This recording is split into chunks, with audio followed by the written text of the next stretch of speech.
Welcome to Leveraging Leadership, where we unpack the art of business leadership. I'm your host, Emily Sander, Chief of Staff turned Executive Leadership Coach.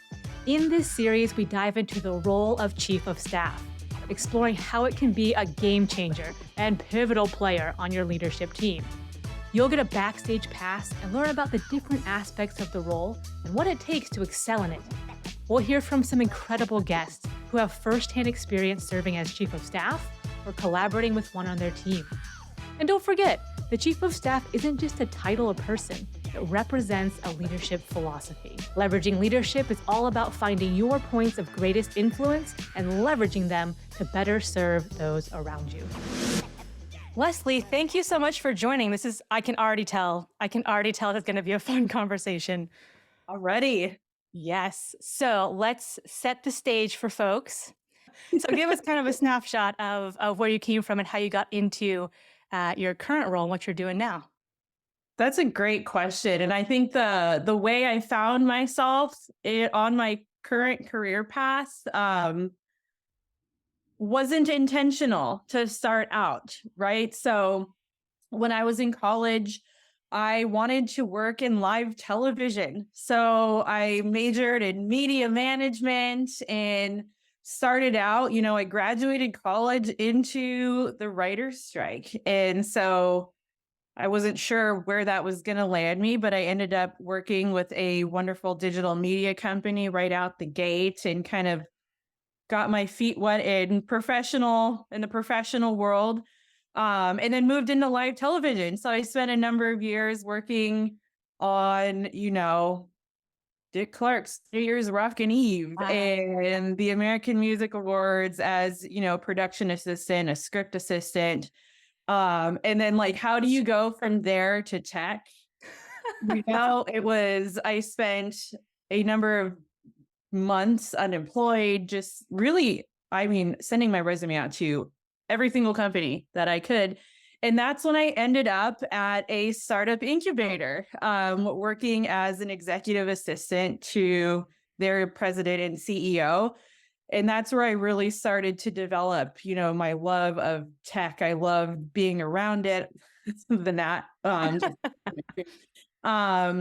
from there, I moved into mobile gaming, where I spent 5 to 6 years working my way up from a customer support person into Good for you. capacity, then a manager capacity. And that was where I think my career really took a turn in a good way because, the company startups grow and change, something you and I have talked about. And my role grew and changed into a project manager role. Now, that was nothing that was on my radar. I knew that I liked organization and helping projects make it across the finish line. I really viewed myself as someone who can partner with a visionary and give their plans legs. I knew that, but I didn't know what that role was. Project manager, it makes so much sense now. And so I worked as a project manager and had a wonderful team around me who supported me in getting my PMP certification.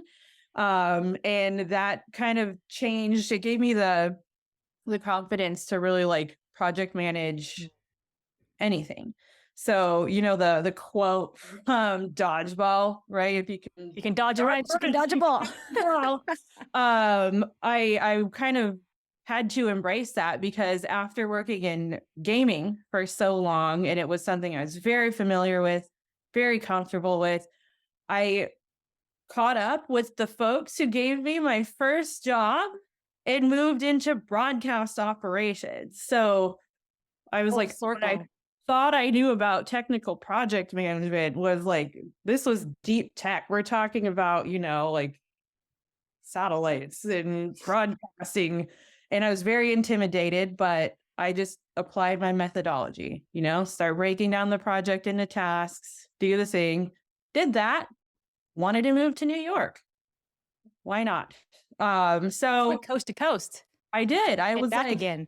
Spent a lot of time on the West Coast, literally sight unseen, moved to New York, got a job, working as a business operations manager out there, which was a totally different type of project management, right? Instead of deep tech, I was working on podcasts and membership programs and you name it. And that's really, really where I started to learn, like, you can project manage anything if you have the fundamentals down. Then life takes me back to the West Coast. That makes it sound great. I find myself working back in broadcast operations with the same group. They're amazing, amazing. And then enter MarketerHire, right? I was at the end of a project management role. I was contract, wasn't able to renew my contract, which is fine. That's the nature of contract work. Okay. And I had an opportunity at 2 startups presented with me. And I was actually talking about this with someone last week about career and how do you approach your career and when is the right time to move and how do you move? And I kind of live my life by do what scares you most, because that is where you will grow the most professionally. And, like my husband and I've had moments where I'm like, I don't know if I can do this. This feels so far out of reach. And he's like, do what you tell everyone else to do.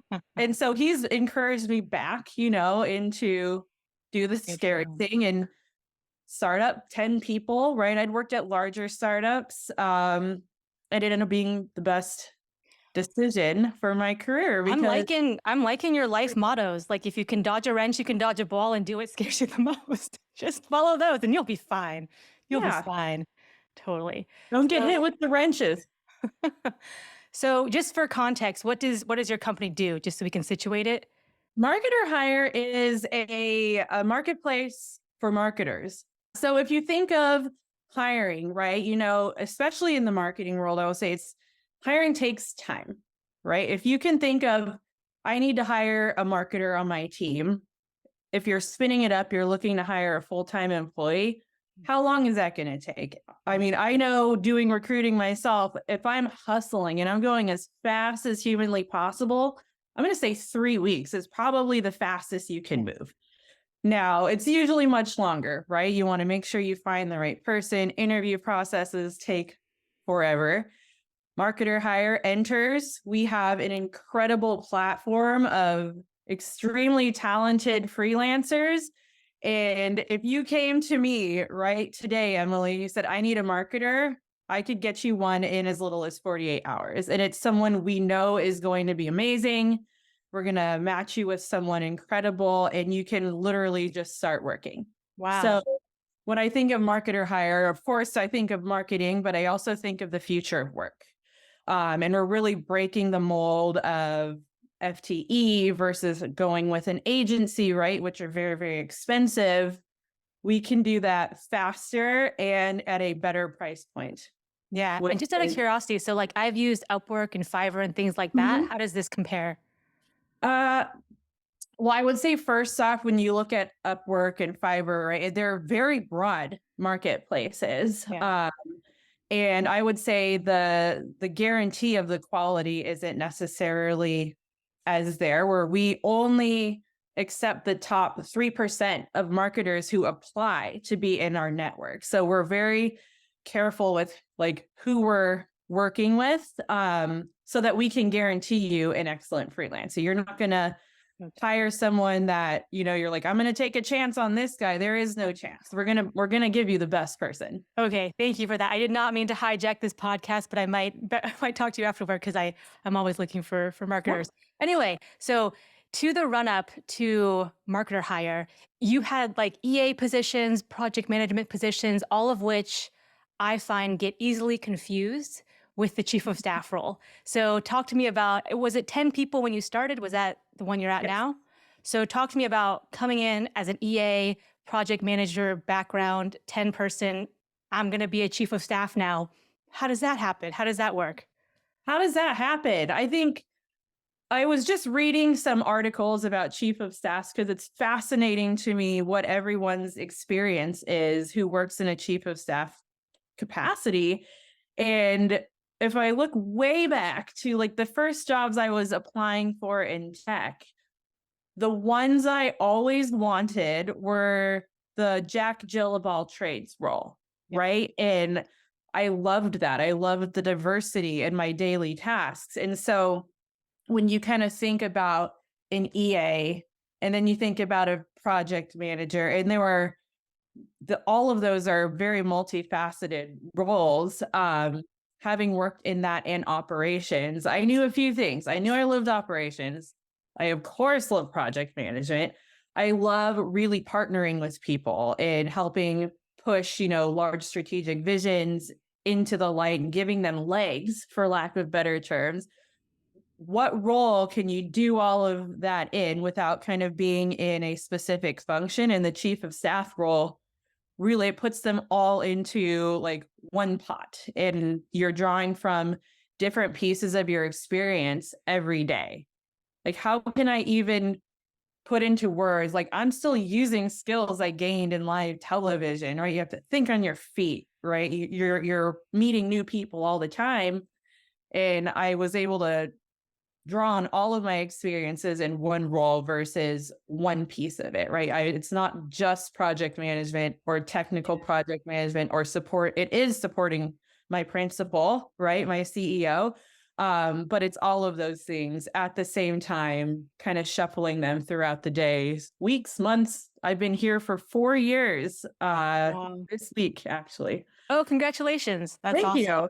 Well, it Thank you. sounds like, people always say, what is the career track I take to be a chief of staff, Emily? And I go, there isn't one.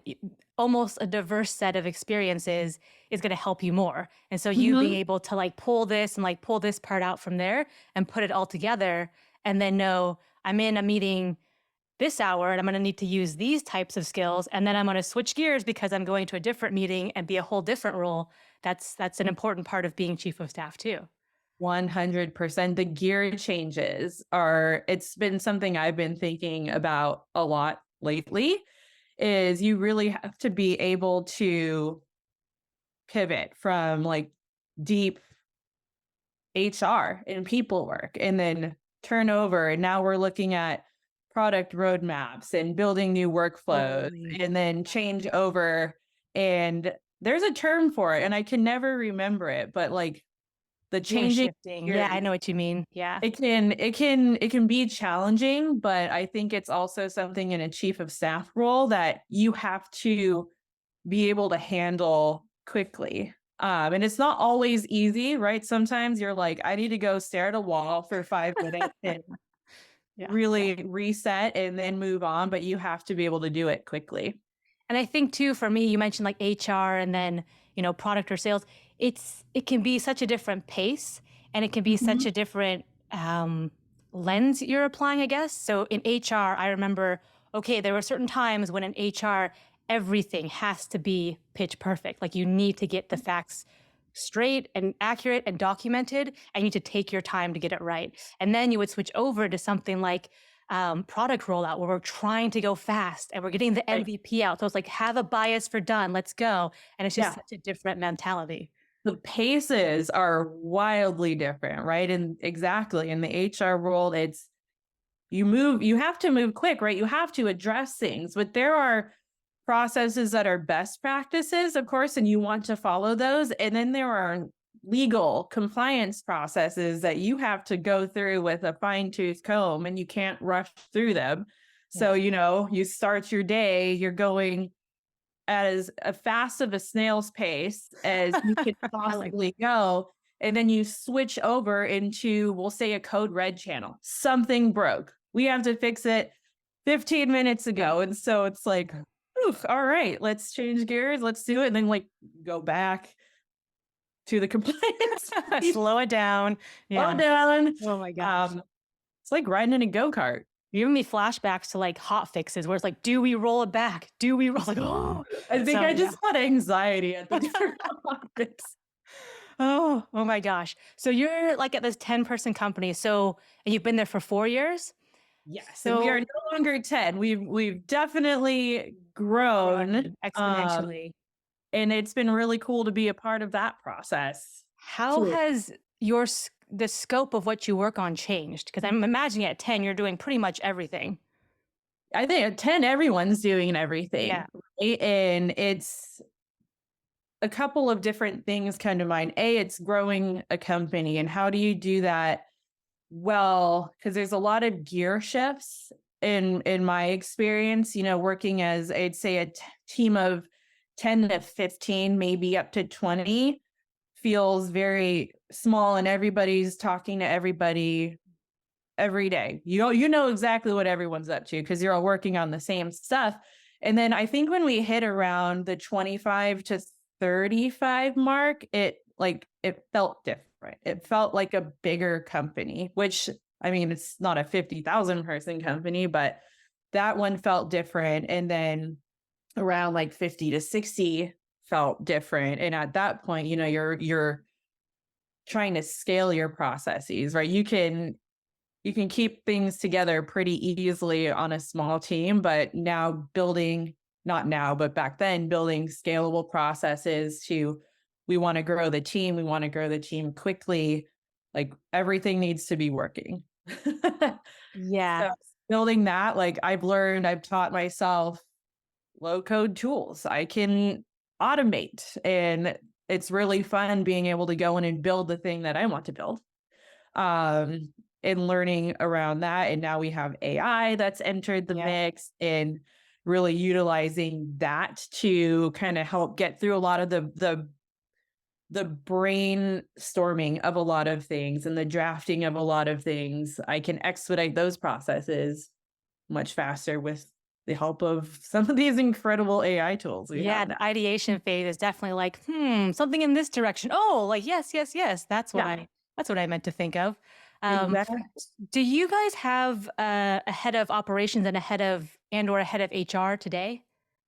No, well, it's interesting. So I started as the director of operations, Okay. and then the company grew. So we have heads of the departments, and then we have our group of co-founders who kind of work together and oversee all of it. So we've seen some shifts in that over time, which has been really interesting and very cool to be a part of seeing that. But we did have someone in a more like VP of Ops role, which was really fun to work with. And for HR, I'm the one who manages that at the company right now with the support of some amazing consultants who work with my questions all day long, every day.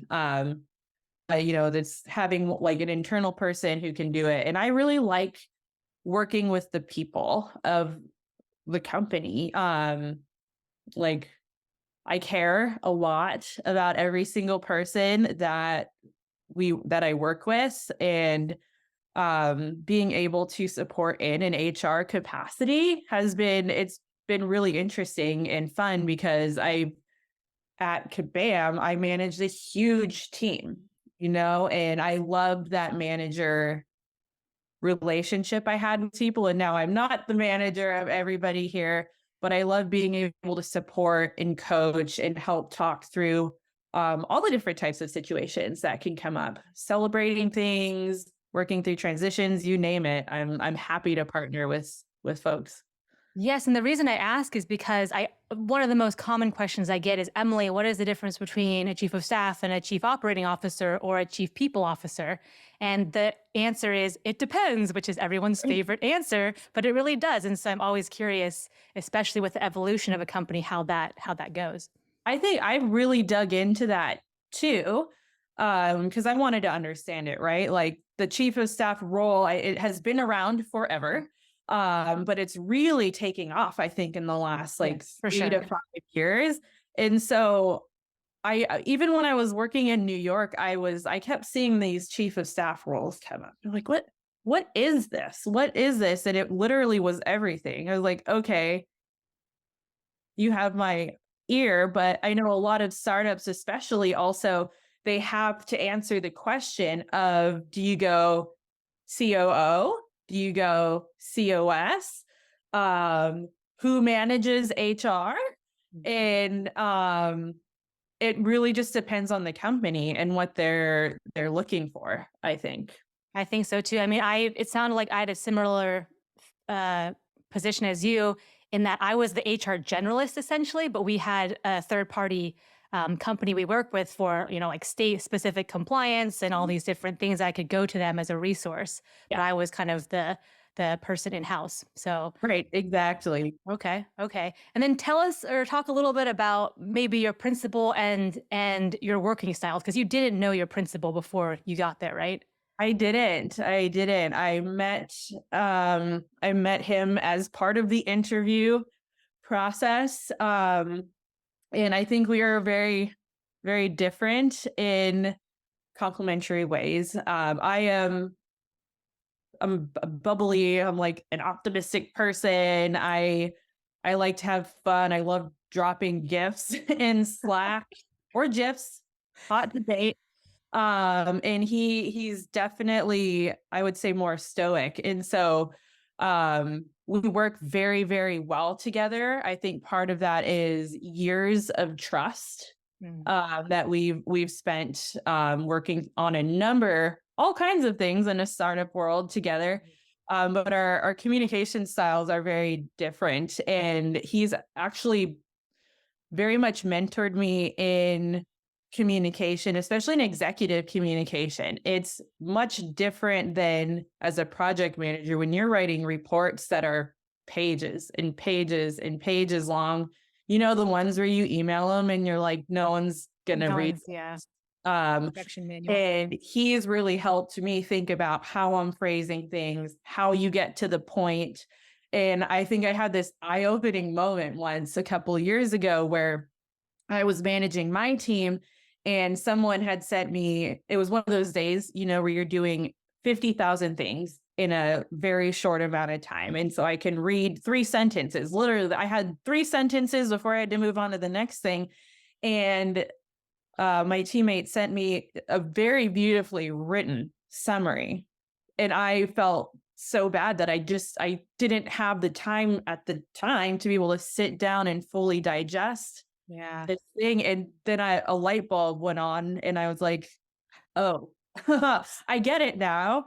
And I spent a lot of time working with a career coach on executive communication and how to properly do that. Like keep all the information at the top. You can provide the context later, but being in the position of I have 3 sentences worth of time right now it really framed how I think about things and how I share things and my written communication.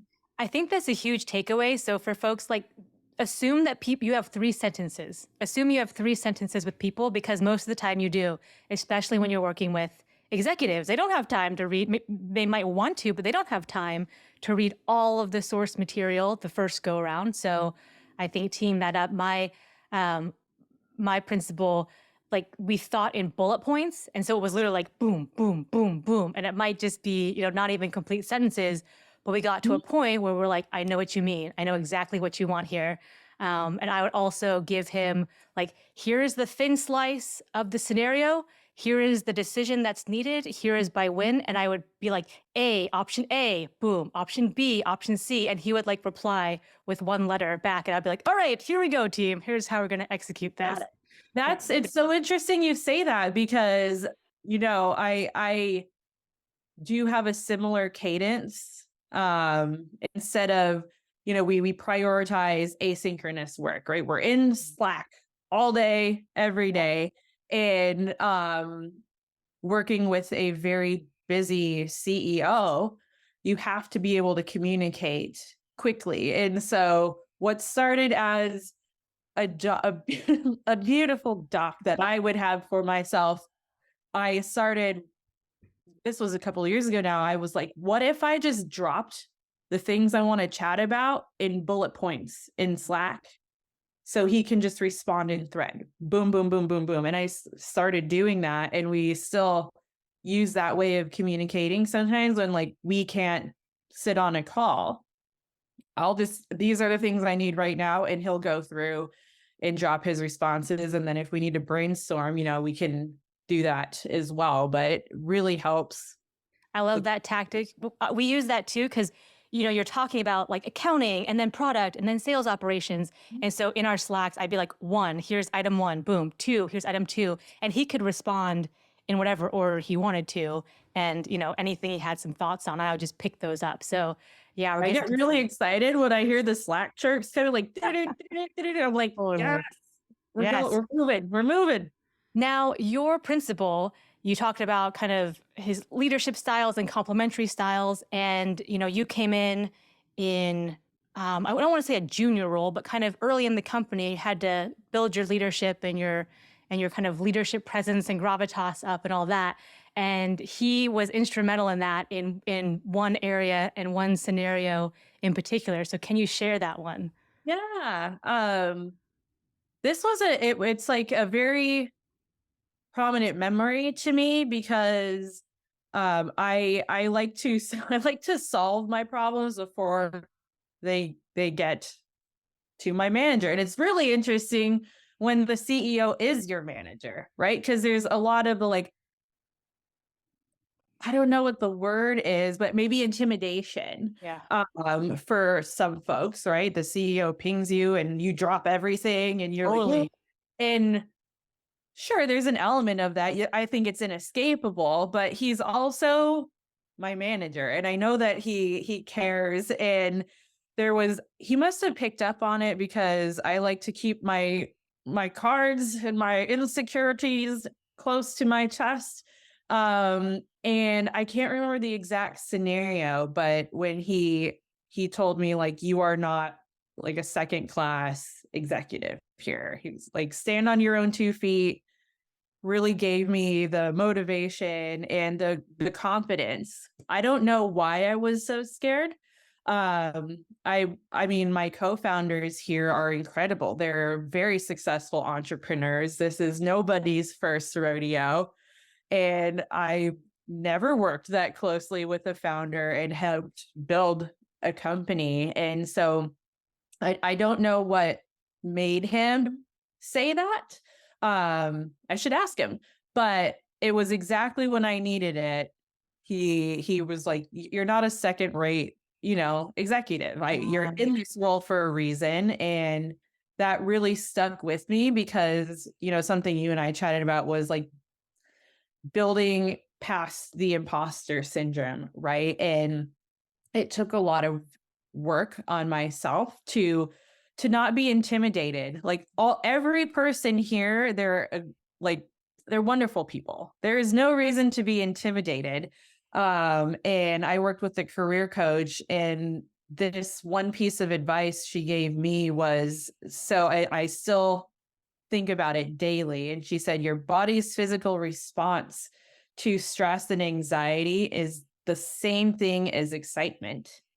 It's how you frame it in your head. Yeah. And I kept that on a Post-it on there until it fell off. And I was like, okay, maybe that's the universe being like, you finally absorbed it. But reframing that really, really helped. I was over preparing for stuff in such a way that I would freeze in the moment and couldn't deviate from my script, And so she said, she helped me rephrase that in my mind. And then I think probably the only person professionally who was like, maybe you should prepare a little bit less. Yes. Oh my goodness. Yes. So, okay. I blinked at her. What? And I was like, all right, we've got an all hands meeting coming up. I'm only going to read through my notes twice. And usually, I just spend 12 times. Yeah. Me, I was like, yeah, let's do it again. And after that meeting, someone on my team was like, wow, like that was so great. And I was like, you're kidding. Yeah. The one that I intentionally prepared less. I don't want to say that. I didn't over prepare.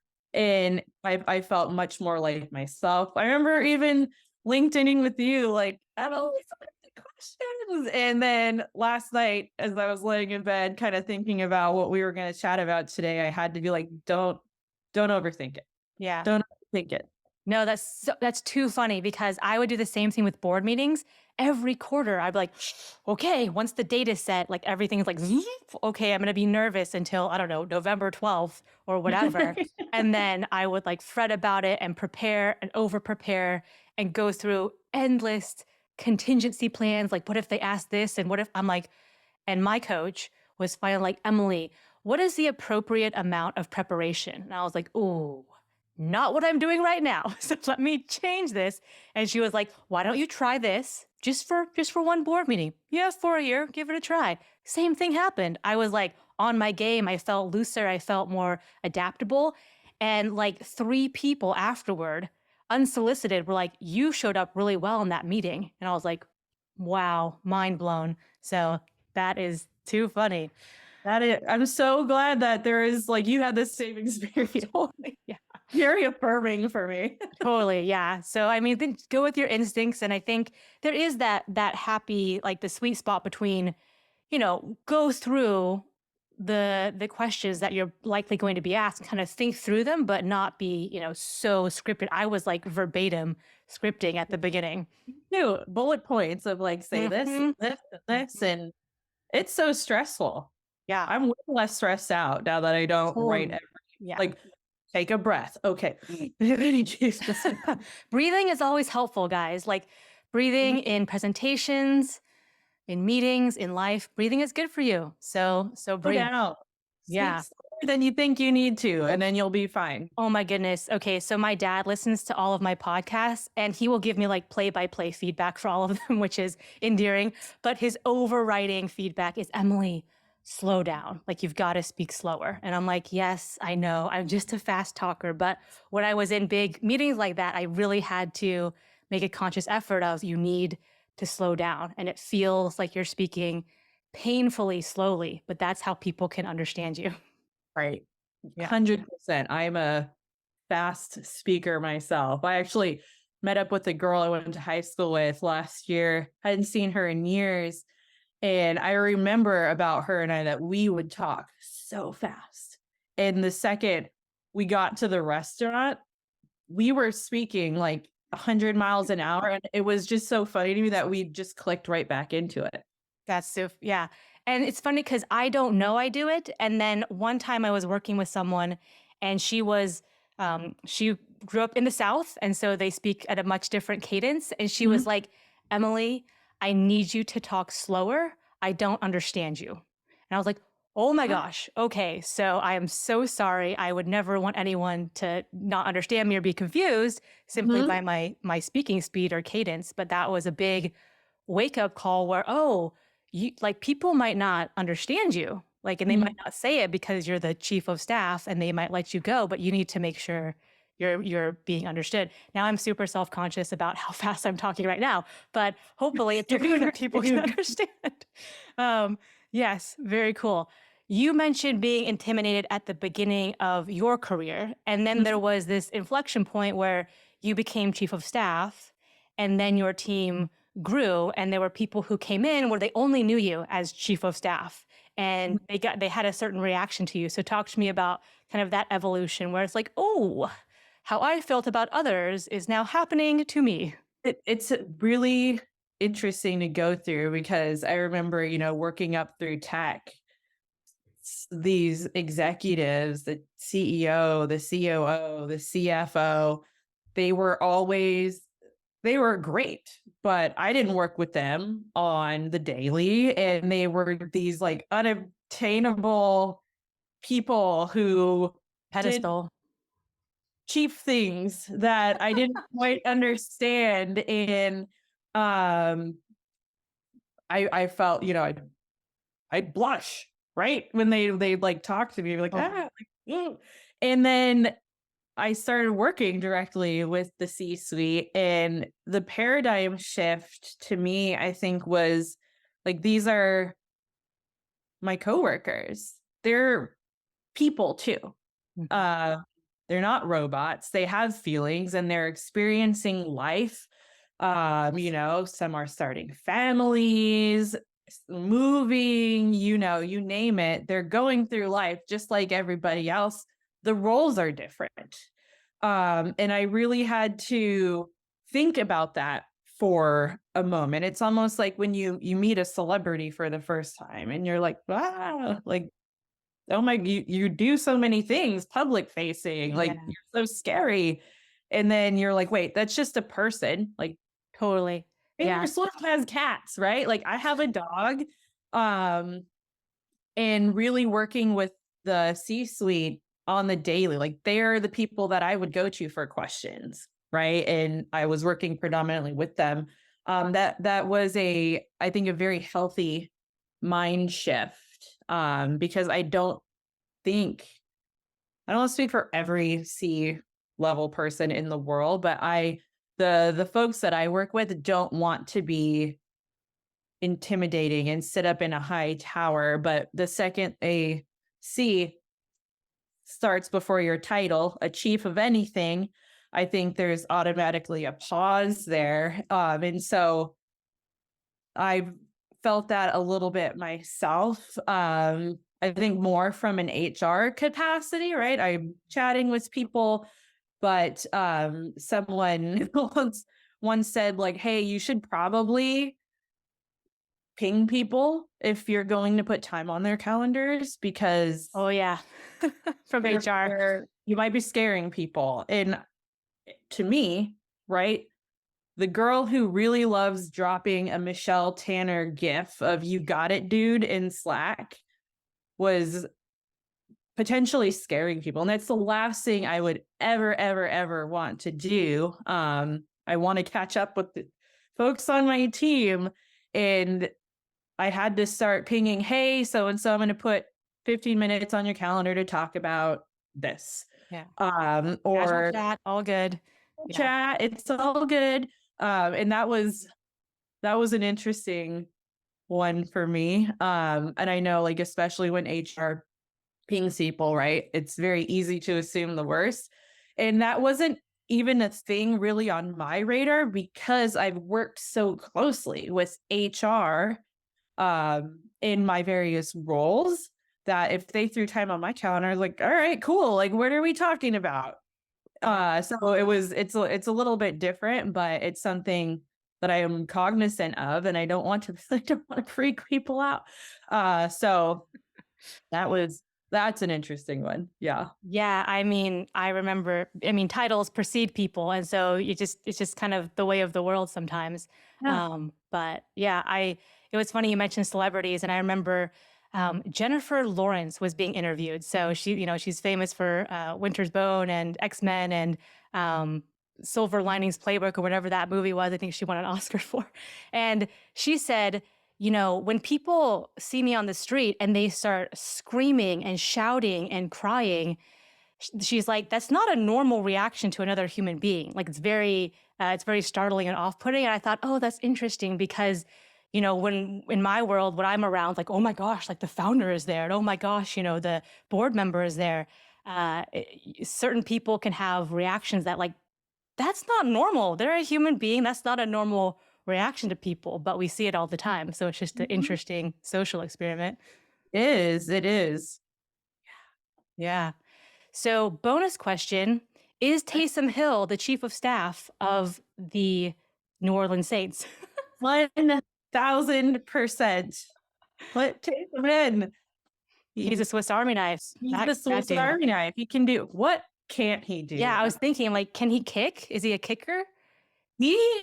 Someone needs to call up the Saints and be like, hey, we need Taysom to kick on Sunday just to see. Just to I bet he would kick the ball out of the park. I bet he would. Yeah, he's on special teams, quarterback. I've seen him play wide receiver and I think running back. Probably. I'm like, He does all of yeah, and he does all of them like above average. So I'm like, what is your deal, dude? Trying to make people look bad. and they put it in. I'm like, oh, here we go. Yeah. I remember my team, Seattle Seahawks, we played the Saints and they would like switch out quarterbacks, but whenever Taysom was in, I was like, I don't know what's going to happen. And neither did the defense. And that's why they put him in, because he could do any one of like 7 different things.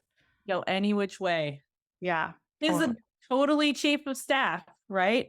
Yeah. And he's like, and to like build on this analogy, he's kind of like the right-hand person to the quarterback, no, because he's like technically the backup quarterback, but he plays all these different Yeah. supporting roles to the quarterback / CEO. So Yeah. there we go. That's true. It's like the hand of the king. Game of Thrones, yes. Hand of the Thrones. Queen. You can be Tyrion. Oh boy. So boy, yeah, maybe not all the way, but very cool. Just a little bit. Just the good parts, We won't go into the details, because that's not a family-friendly show on a lot of episodes. Great characters, though. Great story. Great mythos. Anyway, I digress. Leslie, thank you so much for being here. I love our conversation. You are welcome back anytime to talk about chief of staff, to talk about football, anything you want. But thank you so much. Thank you, Emily. If you enjoyed today's episode, please like, share, and subscribe wherever you get your podcasts.